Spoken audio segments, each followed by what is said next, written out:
আল্লাহ পাক রব্বুল আলামিন সেই দিন মানুষের দিকে লক্ষ্য করে বলবেন, ইয়াউমা তাবিয়াদ্দু উজুহু ওয়া তাসওয়াদ্দু উজুহ। সেই দিন এমন একটা দিন, যেই দিন সারা পৃথিবীর প্রারম্ভ থেকে নিয়ে শেষ পর্যন্ত, পৃথিবীর উৎপত্তি থেকে ধ্বংসপ্রাপ্ত পর্যন্ত যত মানুষ, সেই দিন এমন অবস্থায় দণ্ডায়মান হবে, সেই দিন তাদের সামনে কোনো সুপারিশকারী থাকবে না। মহান স্রষ্টা আল্লাহ পাক রব্বুল আলামিন হবেন একমাত্র কাজী, বিচারক, সিংহাসনের মালিক, আর আমরা সেই দিন হব সবাই তার প্রজা, সবাই আমরা আসামি, আর আল্লাহ পাক রব্বুল আলামিন হবেন তিনি একমাত্র কাজী। সেই দিন আল্লাহ পাক রব্বুল আলামিন বলেন, ওই দিন কিছু মানুষের মুখমণ্ডল হবে সফেদ সাদা ধবধবে, আর কিছু মানুষের মুখমণ্ডল চেহারা হবে কালো কৃষ্ণ বর্ণ। ইয়াউমা তাবিয়াদ্দু উজুহু ওয়া তাসওয়াদ্দু উজুহ। সেই দিন কিছু মানুষের মুখমণ্ডল হবে সাদা, আর কিছু মানুষের মুখমণ্ডল হবে কালো। ফাআম্মাল্লাযীনা সাওয়াদ্দাত উজুহুহুম, অতঃপর সেই দিন যাদের মুখমণ্ডল কালো হয়ে যাবে, কৃষ্ণ বর্ণ হয়ে যাবে, হাড়ির কালির ন্যায় হয়ে যাবে, এই কালোটা সেই কালো নয়। আমরা দুনিয়াতে দেখি কালো ফর্সা এমন করে শ্যামা রঙের মানুষ আছে, তাই বলে আবার যারা কালো আছেন তারা ভাবিয়েন না যে মাওলানা আকবর আলী সাহেব আমাদেরকে বলছেন, কালো মানুষদেরকে বলছেন, বুঝলেন? সেই দিন যাদের মুখটা কালো হবে তারা পৃথিবীর বুকে কালোও হতে পারে, ফর্সাও হতে পারে, শ্যামাও হতে পারে, এতে তাদের কোনো সম্পর্ক নাই। বরং সেই দিনের আমল, পৃথিবীর আমল অনুযায়ী সেই দিন কালো মানুষের মুখও কালো হতে পারে, ফর্সা মানুষের মুখও কালো হতে পারে, শ্যামাবর্ণের মুখও কালো হতে পারে। এক কথায় দুটোই কোয়ালিটি হবে সেদিন। কটা কোয়ালিটি হবে? দুটো কোয়ালিটি। এক নম্বর হলো কালো, দুই নম্বর হচ্ছে সাদা। আল্লাহ পাক বলেন, সেদিন যাদের মুখমণ্ডল কালো হয়ে যাবে, আল্লাহ তাদেরকে জিজ্ঞাসা করবেন, আকাফারতুম বা'দা ঈমানিকুম ফাযুকুল আযাব। আকাফারতুম বা'দা ঈমানিকুম, কি এখানে কাদের কথা হচ্ছে? মুসলমানদের কথাই তো, ঈমানদারদের কথাই তো, পরহেজগার যারা তাদের কথাই হচ্ছে। আল্লাহ ঈমানদারদের মধ্যে কিছু মানুষকে, যাদের মুখটা কালো হবে, তাদেরকে জিজ্ঞাসা করবেন, কাফারতুম বাদা ঈমানিকুম, কি তোমরা অস্বীকার করেছিলে, কি তোমরা কুফরি করেছিলে বাদা ঈমানিকুম, ঈমান আনার পরেও? কি গো, ঈমান কারা এনেছে? আমরা তো এনেছি নাকি? তাহলে আমরা ঈমান আনার পরেও আমরা যারা চাকরি করতে গিয়ে অফিসে ঘুষ নিয়ে থাকি, ঈমান আনার পরেও আমরা জমি চাষ করার ক্ষেত্রে কাড়ান দেওয়ার সময়, আল কাটার সময় অপরের আল যখন আমরা বেশি করে কেটে নিই, আমরা ঈমান আনার পরেও আজান হয়ে যায় মসজিদে, আল্লাহু আকবার, আল্লাহু আকবার, আল্লাহ মহান, আল্লাহ মহান, হাইয়া আলাস সালাহ, এসো নামাজের জন্য, এসো নামাজের জন্য, হাইয়া আলাল ফালাহ, এসো কামিয়াবির জন্য। যখন আল্লাহ পাক রব্বুল আলামিন নামাজের জন্য ডাক দেয় মুয়াজ্জিনের মাধ্যম দিয়ে, আমরা ঈমান আনার পরেও নামাজে যাই না, মুয়াজ্জিনের কথায় কর্ণপাত করি না, আজানটা আমাদের কানে আসার পরেও আমরা সেটা শুনি না। আল্লাহ পাক রব্বুল আলামিন অন্য সূরার মধ্যে বলেন, পৃথিবীর বুকে এমনও মানুষ আছে যারা সমস্ত কিছু জানে বোঝে, কিন্তু তাদের কর্ণ থাকে, তারা শুনেও শুনতে পায় না। যাদের চক্ষু আছে, এমন চক্ষু আছে যাদের চক্ষু থেকেও তারা দেখতে পায় না। যাদের বুদ্ধি আছে, কিন্তু বুদ্ধি থাকার পরেও তারা চিন্তা ফিকির করে না। এমন মানুষ যারা আছে, আল্লাহ পাক রব্বুল আলামিন এই আয়াতের মাধ্যম দিয়ে ওই সমস্ত মানুষদেরকে বুঝাতে চেয়েছেন, ওই সমস্ত ঈমানদারদেরকে বুঝাতে চেয়েছেন, আকাফারতুম বা'দা ঈমানিকুম, কি তোমরা কি ঈমান আনার পরেও তোমরা কি আল্লাহকে, আল্লাহর রাসূলকে, আল্লাহর কোরআনকে, আল্লাহর হুকুমকে, নবীর তরিকা, নবীর সুন্নতকে অস্বীকার করেছিলে? ফাযুকুল আযাব, অতএব তোমরা এখন কি করো? আযাবের মজা চাখো। তোমরা এখন আযাবের মজা চাখো। বিমা কুনতুম তাকফুরুন, তোমরা দুনিয়ার বুকে যে সমস্ত করণীয় আমলগুলা থেকে অস্বীকার করেছিলে, যে সমস্ত কাজগুলো তোমাদের করা জরুরি ছিল, জরুরি থাকার পরেও তোমরা যে কাজগুলা করো নাই, অস্বীকার করেছিলে, মুনকার হয়ে গিয়েছিলে, এমন করে কুফরি করেছিলে, ওই কুফরির কারণে আজকে তোমরা আযাব ভোগ করতে থাকো। মুসিবতে না পাই যদি, মুসিবতে না পাই যদি, করুণা তোমার কবরে হাসরে কি হবে আমার, কবরে হাসরে কি হবে আমার।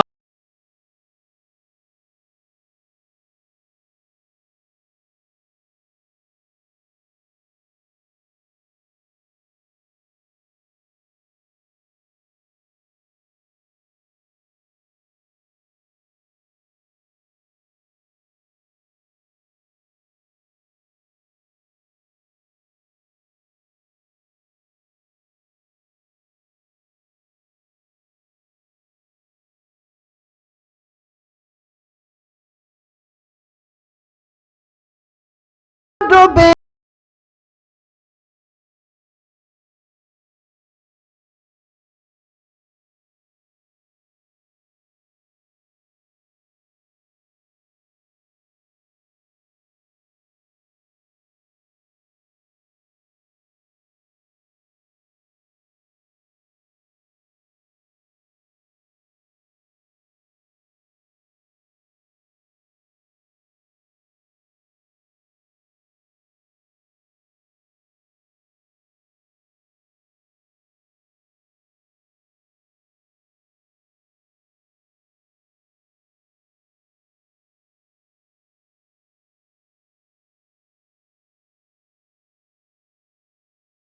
পথ তুমি তো দিয়েছো,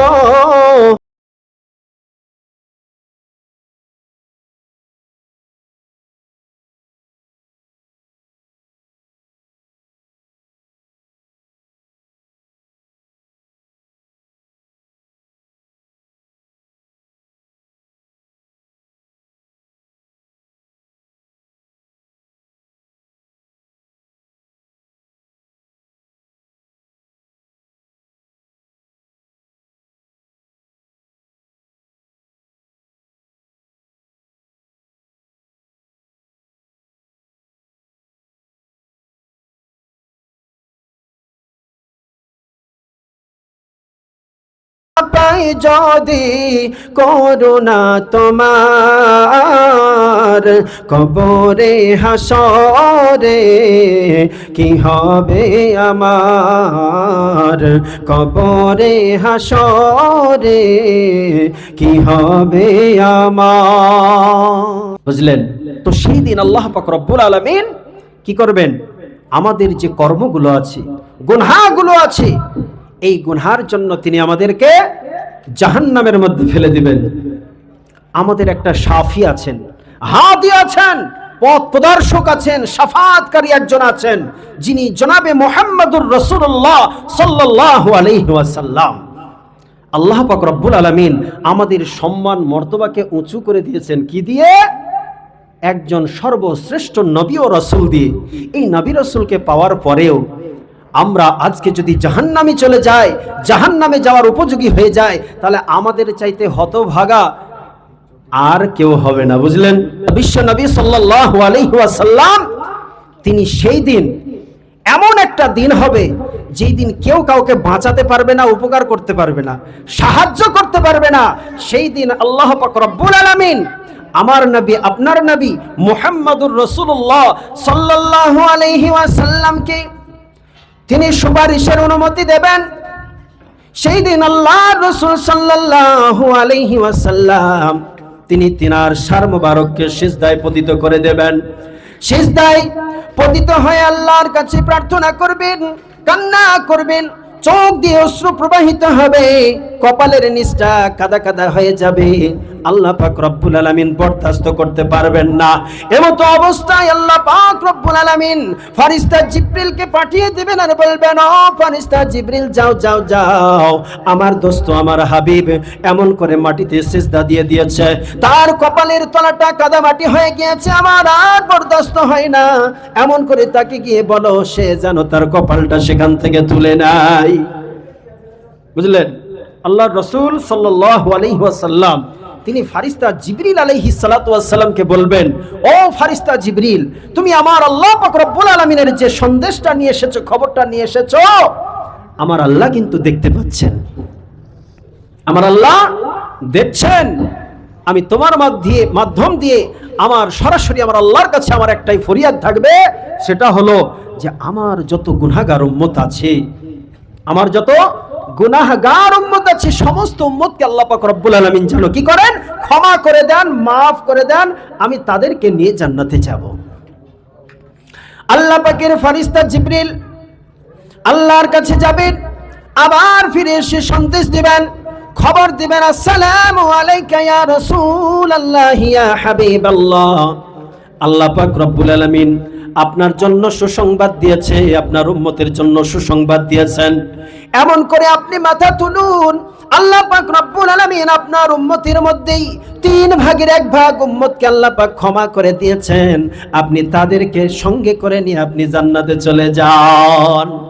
আল্লাহ পাক রব্বুল আলামিনের নবী জনাবে মুহাম্মদুর রাসূলুল্লাহ সাল্লাল্লাহু আলাইহি ওয়াসাল্লাম তিনি তখন বলবেন, ওরে জিবরিল যাও যাও, আমি এখনো মাথা তুলবো না, আমার আল্লাহকে গিয়ে বলো আমার উম্মতের সমস্ত উম্মতের আমি সঙ্গে নিয়ে জান্নাতে যেতে চাই।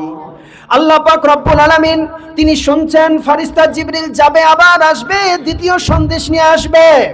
নবীজিকে সালাম দিয়ে জিবরিল বলে, আসসালামু আলাইকা ইয়া রাসূলুল্লাহ ইয়া হাবিবাল্লাহ, ওগো রাসূল আপনি আপনার সার মোবারক উত্তোলন করুন, আপনার মাথা মোবারক আপনি তুলে নিন, আপনার জন্য আপনার উম্মতের জন্য সুসংবাদ, আল্লাহ পাক রব্বুল আলামিন খবর পাঠিয়েছেন, আপনার উম্মতের 3 ভাগের 2 ভাগকে নিয়ে আপনি জান্নাতে চলে যান। নবীজি বলবেন, না আমি এখনো রাজি হতে পারলাম না, আমার সমস্ত উম্মতকে আমি নিয়ে জান্নাতে যাব।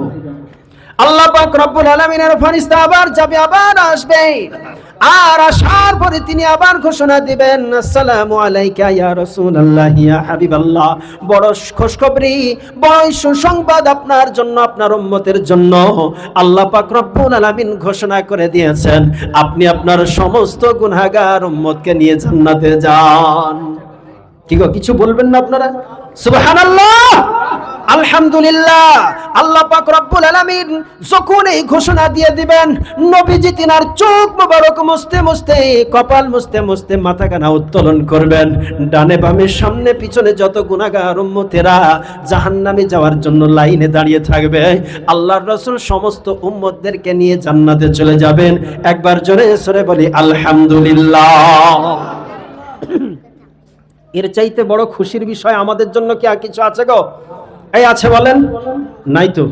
আল্লাহ পাক রব্বুল আলামিন তিনি আমাদের রাসূল সাল্লাল্লাহু আলাইহি ওয়াসাল্লামকে আমাদের জন্য শাফি হাদি করে দুনিয়ার বুকে পাঠিয়েছেন, সুপারিশকারী পথ প্রদর্শক তিনি আমাদের জন্য এখনো পর্যন্ত মদিনায় তিনার রওজা মুবারকে শুয়ে শুয়ে এখনো আমাদের জন্য চিন্তা ফিকির করে।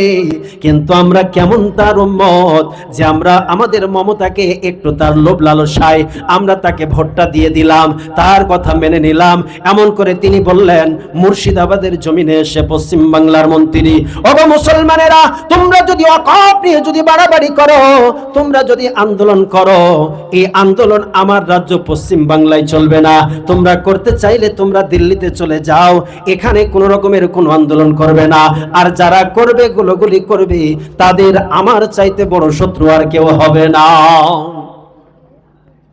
তিনি আমাদের পশ্চিম বাংলার নেত্রী, তাই না গো? এই কয়েকটা মিথ্যা বুলির ঝুলি ঝেড়ে দিল আমাদের সামনে, আমরা তাকে বিশ্বাস করে নিলাম, ভোট দিলাম, মসনদে বসালাম। কিন্তু আল্লাহ পাক রব্বুল আলামিন তিনি যে সারা পৃথিবীর জন্য যে নেতা বানিয়েছেন, তিনি সারা পৃথিবীর মানুষের জন্য কি হিন্দু মুসলিম জৈন খ্রিস্টান ওই নেতা তিনি যে মুহাম্মাদুর রাসূলুল্লাহ সাল্লাল্লাহু আলাইহি ওয়াসাল্লামকে বানিয়েছেন, ওই নেতার কর্মকাণ্ড দায়িত্ব কেমন ইতিপূর্বে আমি আপনাদেরকে বললাম।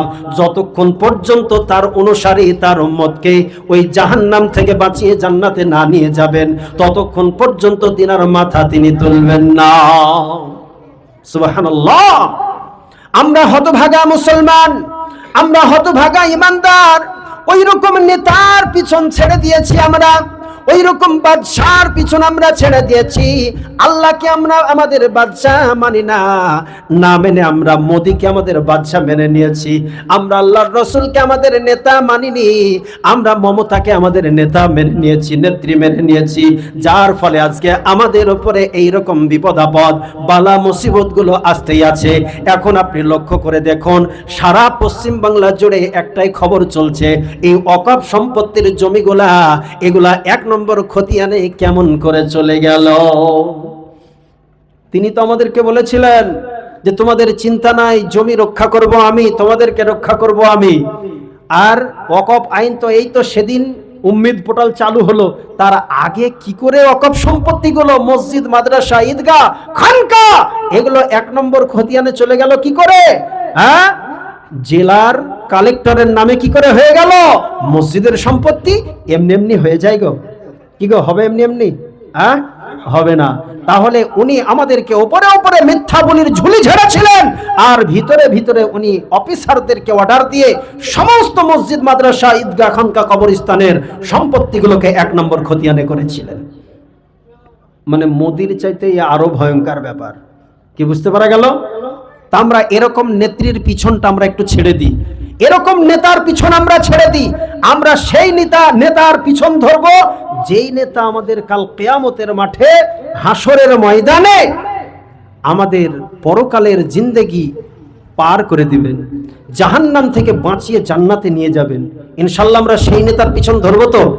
মুহাম্মদ সাল্লাল্লাহু আলাইহি সাল্লামের অনুসরণ আমরা ভালো করে করব তো? হ্যাঁ, ইনশাআল্লাহ। আমরা কিন্তু তারই অনুসারী। আমি বলি আর না বলি, আপনি স্বীকার করেন আর না করেন, কিন্তু আমি উদাহরণ দিচ্ছি তো, দুনিয়ার নেতার জন্য একটু খারাপ লাগছে মনে হয় আপনাদের, নাকি গো? হ্যাঁ, এটা কিন্তু বাস্তব চরিত্র, বাস্তব কথা যে আমরা দুনিয়ার নেতা যতটা দরকার আমরা ততটা করব। ভোট তো আমাকে দিতেই হবে নাকি? হ্যাঁ, কিন্তু ভোট দিব বলে তার পিছনে এমন ভাবে যেন আমি চলে না যাই যাতে আমার ইমান আমল নষ্ট হয়ে যায়। আমার বলার উদ্দেশ্য হলো, যারা অনেক মানুষ এরকম আছে যারা কোনো দলের ঝান্ডা নিয়ে দৌড়ে বেড়ায় না, কিন্তু তারা কি ভোট দেয় না? কি দেয় না? দেয় না গো, দেয় তো। আচ্ছা, আমি যে বক্তব্য দিচ্ছি তা আমি কি ভোট দিইনি? হ্যাঁ, তো ভোট দেওয়ার কাজে আমি ভোট দিব, ভোট দেওয়ার কাজে আমি ভোট দিব, কিন্তু দুনিয়ার নেতার কারণে আমার সর্বজনীন যেই নেতা আমাকে জান্নাতে নিয়ে যাবেন সেই নেতার আমি অস্বীকার করব না।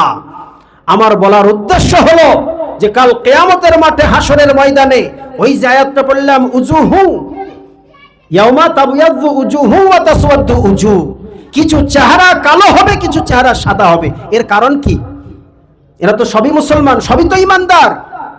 আল্লাহ পাক রব্বুল আলামিন কাল কিয়ামতের মাঠে, হাসরের ময়দানে যখন সমস্ত মানুষ তাদের সামান্য সামান্য গুনাহগুলো যখন পাহাড় সমপরিমাণ হয়ে যাবে, ওই গুনার কারণে ওই কিয়ামতের মাঠে, হাসরের ময়দানে যখন তাদের মাথার উপরে সূর্য চলে আসবে, নিজের ঘামে হাবুডুবু খাবে, এমন করে এক ঘুট পানি, এক পিপাসা মুক্ত করার জন্য এক গ্লাস কিংবা এক ঘুট, এক ঢোক পানির জন্য মানুষ চিল্লাই বেড়াবে, ছুটাছুটি করবে, কেউ কোথাও পানি পাবে না।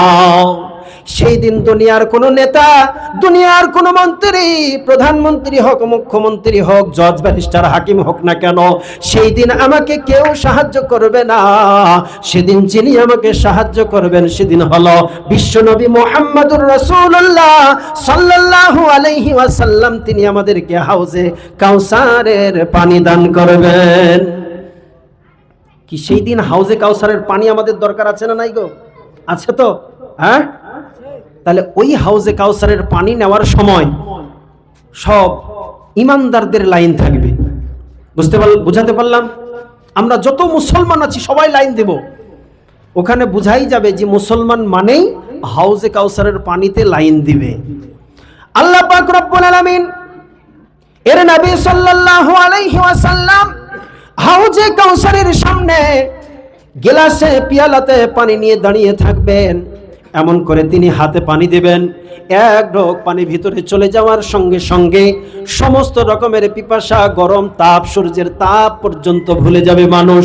যতক্ষণ পর্যন্ত জান্নাত জাহান্নামের ফায়সালা না হয়ে যাবে, জান্নাতে জান্নাতীরা, জাহান্নামে জাহান্নামীরা যতক্ষণ পর্যন্ত চলে না যাবে, ওই হাউজে কাউসারের পানি পান করনেওয়ালার আর কোনো রকমের কোনো অসুবিধা কষ্ট হবে না, পিপাসাও লাগবে না। বুঝতে পারলেন? কিন্তু ওই হাউজে কাউসারের পানির যে লাইনটা হবে, ওই লাইনের মধ্যে কিছু মানুষ পানি পান করবে আর কিছু মানুষ পানি পান করতে পাবে না। বুঝতে পারলেন? খুব গুরুত্বপূর্ণ কথা, মনোযোগ দিয়ে শুনবো। সবাই কিন্তু মুসলমান, সবাই ইমানদার, তারপরেও কিন্তু পানি পাবে না। কারা পাবে না? আল্লাহর নবী কিন্তু চান যে প্রত্যেকেই পানি পাক। আল্লাহর রাসূল চান যে আমার প্রত্যেকটা উম্মত জান্নাতে চলে যাক, আমার প্রত্যেকটা উম্মত কিয়ামতের কঠিন ভয়াবহ কষ্টময় দিনে সবাই শান্তির সঙ্গে হিসাব নিকাশ সম্পূর্ণ করুক। আল্লাহ পাক রব্বুল আলামিন তিনি যেমন সমুদ্রের মধ্যে, একই সমুদ্র, একটাই সমুদ্রের মধ্যে তিনি এক অন্তরায় সৃষ্টি করেছেন, যার মাধ্যম দিয়ে একই সমুদ্রে দুই রকমের পানি চলাচল করে, কোনো পানির সঙ্গে মিশ্রিত হয়ে যায় না। ওই লাইনের মধ্যে যারা প্রকৃত আল্লাহর নবীর অনুসারী হবে, যারা প্রকৃত আল্লাহর নবীর উম্মত হবে, যারা প্রকৃত আল্লাহর রাসূলকে বিশ্বাস করেছে, তার কথা অনুযায়ী চলেছে, আমল করেছে, ওই তারাই কেবলমাত্র ওই লাইনে দাঁড়িয়ে থাকবে, ওই লাইন থেকে পানি সংগ্রহ করতে পারবে। বাকিরা ওই লাইনে থাকার পরেও ওই পানির সন্ধান তারা পাবে না। কি বুঝাতে পারলাম? বুঝাতে পারলাম? আমরা ইমানদার, আমরা মুসলমান হওয়ার পরেও ওই দিন নবীজির হাতের হাউজে কাউসারের পানি পাবো না। কেন পাবো না? এই জন্য যে আমরা প্রকৃত উম্মতের কাজ আমরা করতে পারিনি, আমরা আমল করতে পারিনি।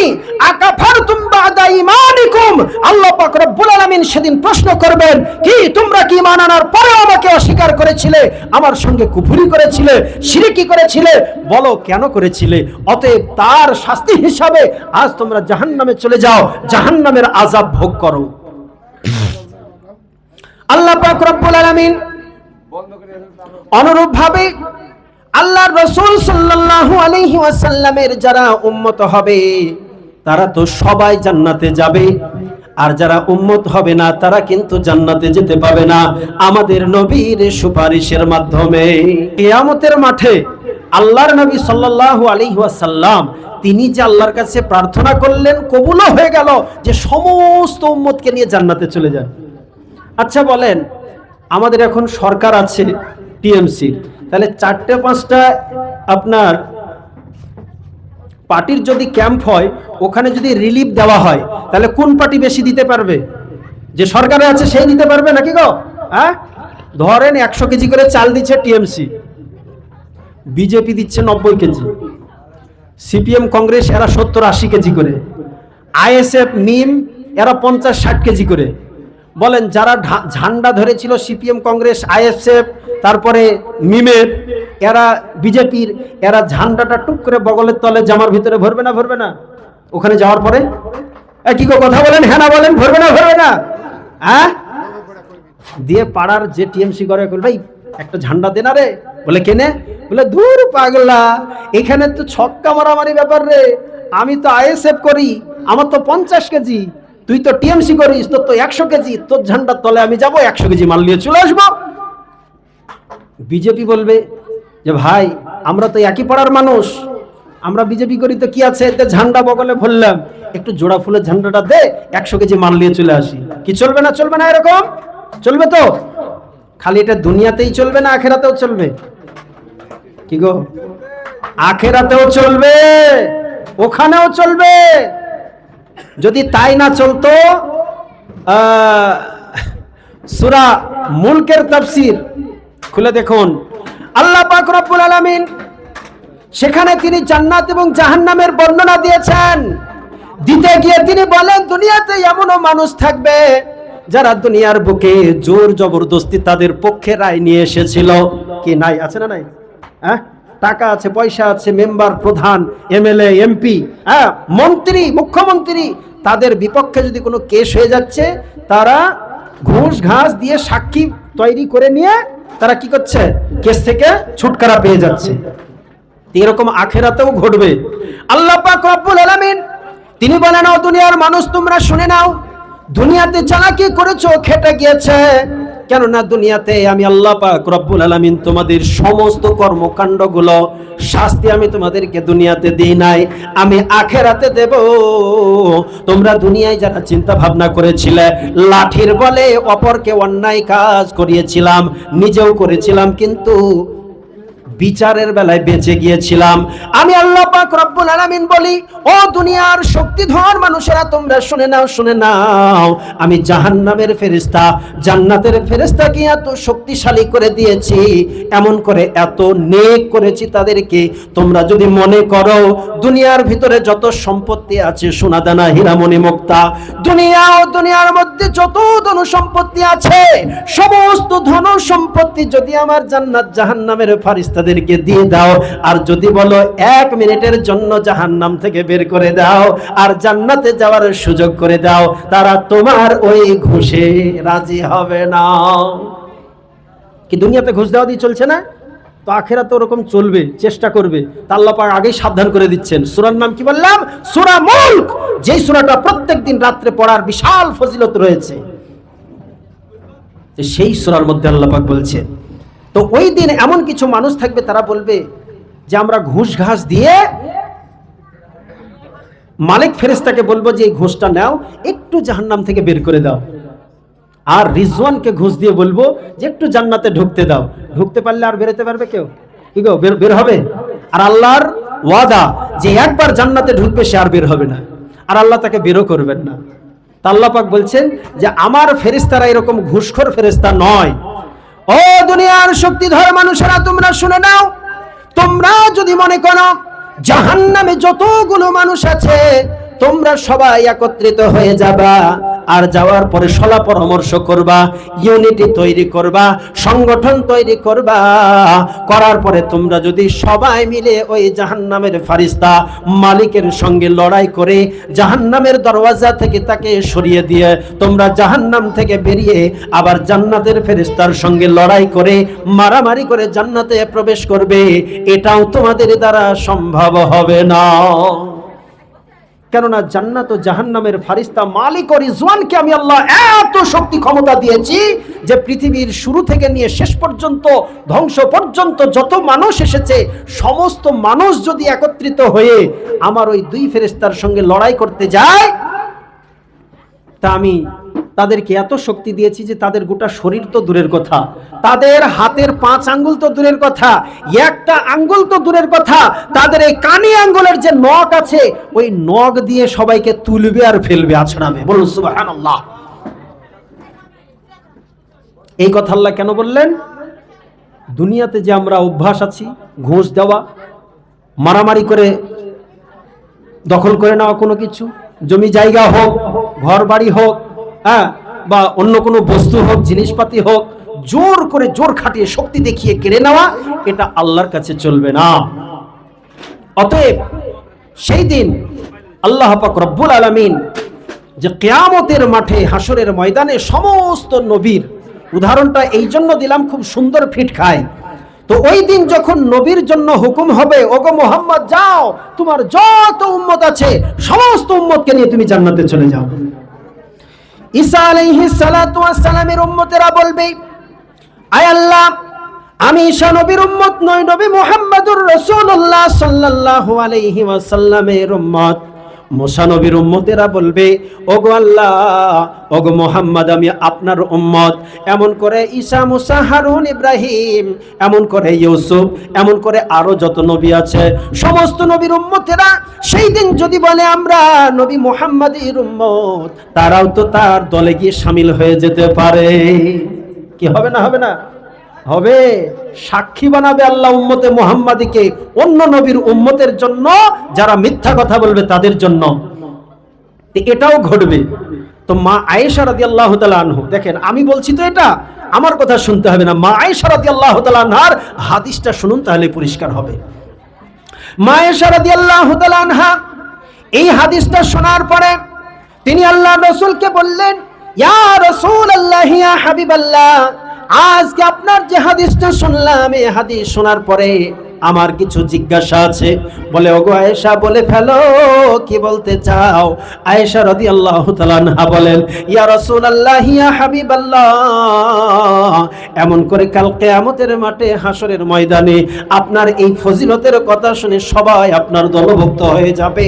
আপনি কেমন করে নির্বাচন করবেন যে এটা আপনার উম্মত, এটা মুসা নবীর উম্মত, এটা হারুন আলাইহিস সালামের উম্মত, এটা ইব্রাহিম খলিলের উম্মত, কিংবা আমি তাদেরকে ছেড়ে দিলাম, আপনার উম্মতের মধ্যে আপনি কেমন করে বাছাই করবেন?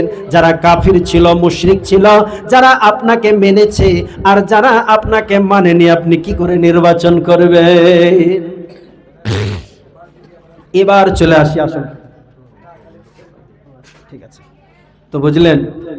সেই দিন এবার বিপদ আমাদের চলে আসবে।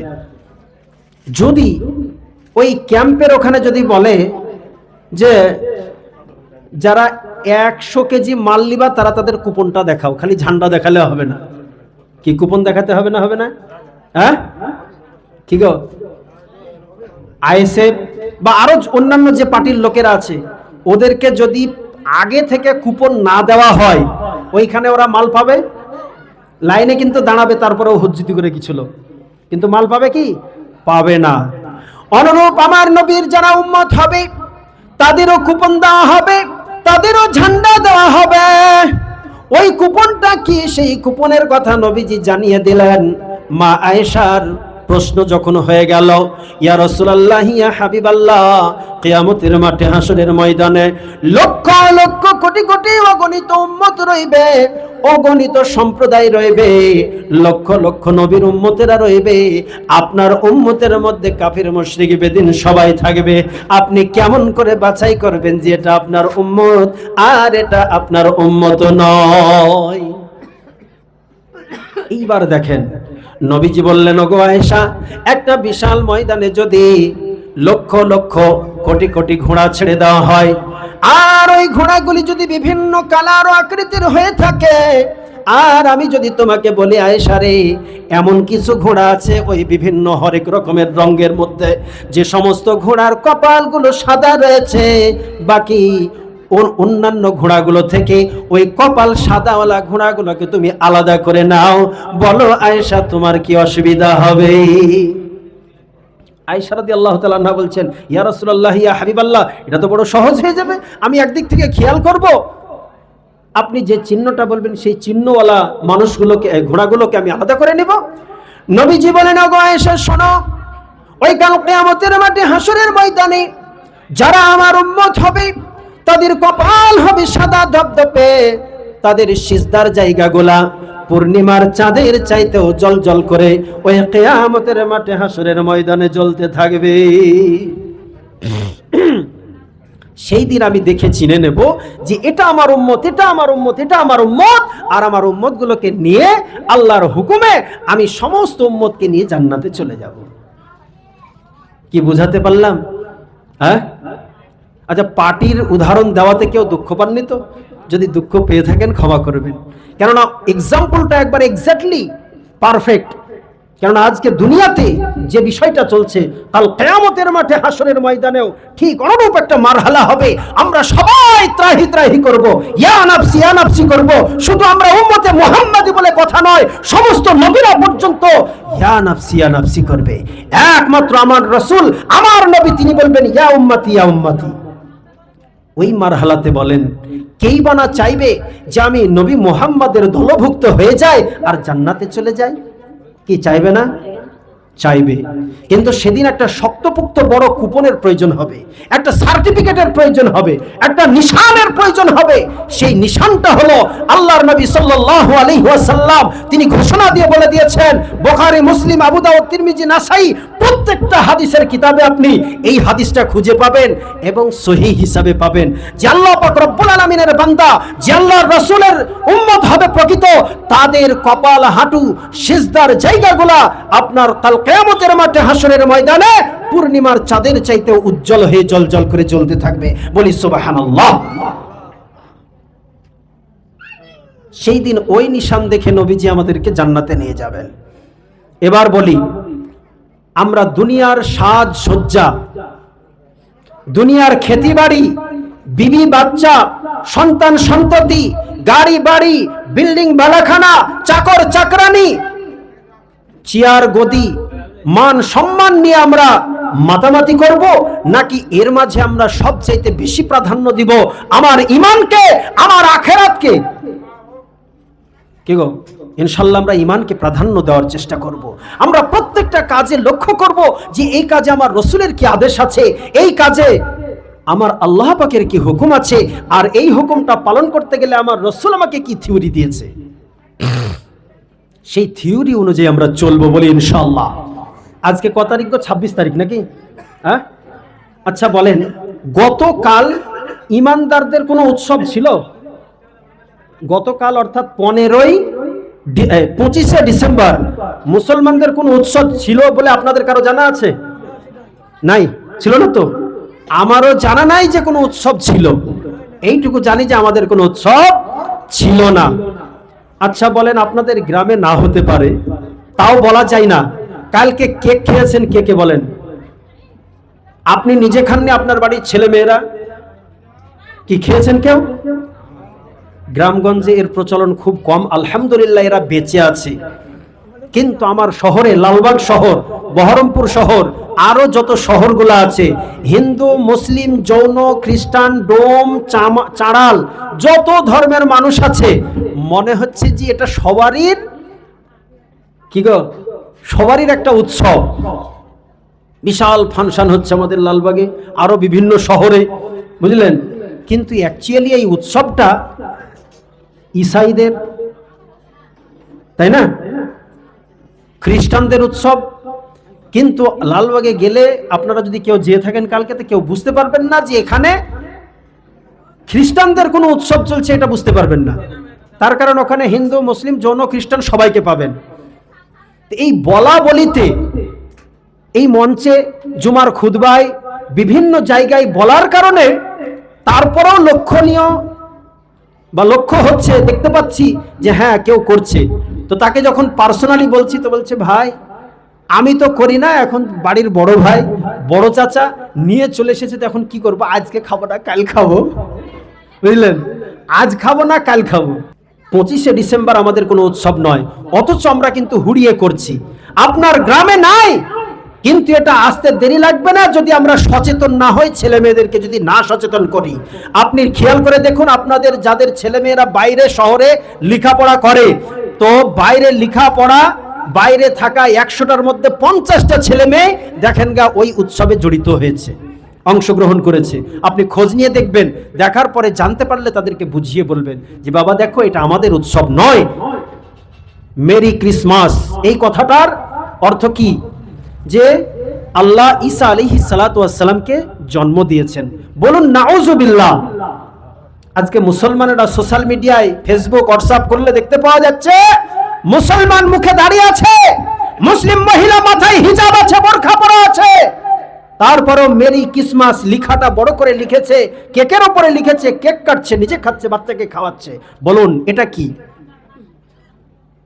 এটা হচ্ছে সামাজিক পরিবেশ। তো তারা পরিবেশের সঙ্গে মিলেছে, তারা ধর্ম মনে করে সেটা করছে না, কিন্তু সে বাক্যটা, যে বাক্যটা উচ্চারণ করছে সেটা ঈমান থাকবে। যদি বলি যে ঈসা আলাইহিস সালাম আল্লাহ পাকের পুত্র, ঈমান থাকবে আমাদের? কিন্তু তাদের ঈমান আছে, তারা তো বেঈমান, তারা বলতে পারে, কিন্তু আমি বললে সমস্যা আছে। তা আল্লাহ পাক রব্বুল আলামিন আমাদেরকে হেফাজত করুন, বলি আল্লাহুম্মা আমিন। ওই বিপদের দিনে আমাদেরকে যে তরাবেন, যে পার করবেন, আমরা সেই নবীর সুন্নত শিক্ষা আদর্শ আমরা ঘাটাঘাটি করব, পড়বো, জানবো, এবং সে অনুযায়ী আমরা আমাদের জীবন পরিচালনা করব বলি ইনশাআল্লাহ। আল্লাহ আমাদের প্রত্যেককে নবীর সুন্নতের উপরে চলার তৌফিক দান করুন, বলি আল্লাহুম্মা আমিন।